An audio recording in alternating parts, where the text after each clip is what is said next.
Mexico City is the place to be tonight after Mexico beat Ecuador by 2-0 to book their spot in the round of 16 of this World Cup. And that is a party we all wish we could join. And there is confirmation. Mexico defeating Ecuador. They are now in the round of 16 where they await either England or the Democratic Republic of Congo. But what a night it has been for Mexico. Two stunning goals from Julián Quiñones and Raúl Jiménez seal the deal for El Tri, and now I'm pretty sure the party across Mexico will continue. Let's welcome in someone who knows how to party himself, Bernardo Osuna, who has been covering the U.S. men's national team too. But Bernardo, la maldición del quinto partido, the curse has been broken for Mexico, but this was quite a convincing win and a brilliant moment in Mexican football history.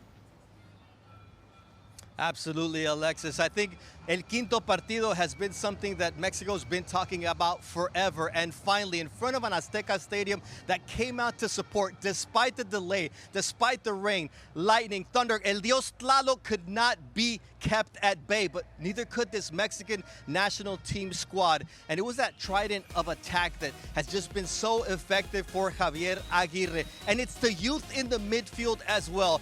There's not enough you can say about Mora. This is a guy who is a teenager still. The ball boy who walked out with him was taller than he was, but yet the stature of a young man who understands what is at stake, and he has no fear. He asks for the ball. He demands the ball. He doesn't shy away from the big moments, just like this young lady doesn't shy away from the camera. And that's what Mexico needed. Sometimes it's that lack, it's not knowing what you're really up against that really helps you. And Mora just has all of that. He's going to be a star for this Mexican national team, but it's also Quiñones on the left side being so dynamic. Raúl Jiménez, who scores another goal in Azteca Stadium. It was just a magical night. Singing El Rey with the fans after the game, if that doesn't get you goosebumps, I don't know what does. I don't know what does indeed. And obviously Bernardo is out on the West Coast in California, where you know it's basically home base for Mexicanos everywhere, as we can hear horns behind you and celebrations there. But Bernardo, seeing a performance like this, getting past esa maldición del quinto partido, I feel like Mexican fans are dreaming big. How big do they dare to dream now? They dare to dream as big as they can, because it's either going to be England or Congo up next. And at the end of the day, Mexico is fearless. There's something about that fortress in Estadio Azteca. That national anthem tonight was the loudest I've ever heard Estadio Azteca. And I've been there for the Confederations Cup win that Mexico had against Brazil. It just does not compare. This World Cup has taken the fandom to another level. When you pay that kind of crazy money, you know you're going to enjoy the game. You're going to get your money's worth. And the Mexican fans have really done exactly that. They've really taken this team in, and all the pessimism over the years about Mexico and not being able to get to that fifth game, it's all disappeared. There's a solidarity right now that the country hasn't felt in a long time. And you know what? For the first time, I think, in this whole World Cup, we've seen a dynamic in the way that Mexico played. Today, it wasn't the ratoncitos of the tree of old. Tonight, we saw a fully formed team. This was a team that knew what they had to do. They had to neutralize the big names of Ecuador. They did that early. They come out, they punch them in the mouth, and then the two quick goals. And all of a sudden, it was an uphill battle for Ecuador that they just couldn't handle.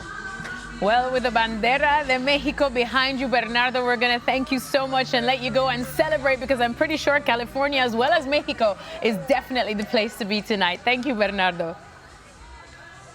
My pleasure. The party just finished. The fans are just getting out, so no quiero volar.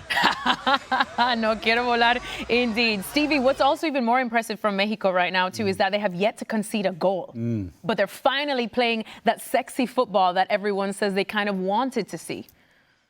I don't think I've ever heard a crowd as loud after 10 or 15 minutes shouting "Ole." Yeah. I mean, that is how much this crowd has come to enjoy themselves, and the team has absolutely given it to them. And there's kind of a perfect storm here. You've got the young kid in Mora who everybody's getting behind, but you've also got the legend and Jimenez up front. So it's just every single thing about this Mexico side, what's not to like and not to get behind. And as we saw, not only are they playing great, they're scoring goals, crowd's loving it. Do you know, I felt a little bit sorry for Ecuador, and it was nothing tactical. It was the way Mexico approached the game. They trampled all over them the first half. From the first minute, they pressed them well. They really shut them down. They ran hard. Some of the play, the passages of play, the triangles that they were playing, the quick football, the 1 and 2 touch, I thought they were superb. And the 2 goals that they scored, outstanding finishes. Do you have a favourite? Of the goals? Yeah. I think Nunes. I think the season he's had in Saudi, he's been prolific, and to strike that in the top corner to get them going, that was the best one. Yes, indeed. Julián Quiñones and Raúl Jiménez, 2 people that I don't think will ever have to pay for a drink in Mexico ever again. Well, celebrations from Mexico, but more from the fallout after Germany exited a World Cup early yet again. We're talking about that coming up next.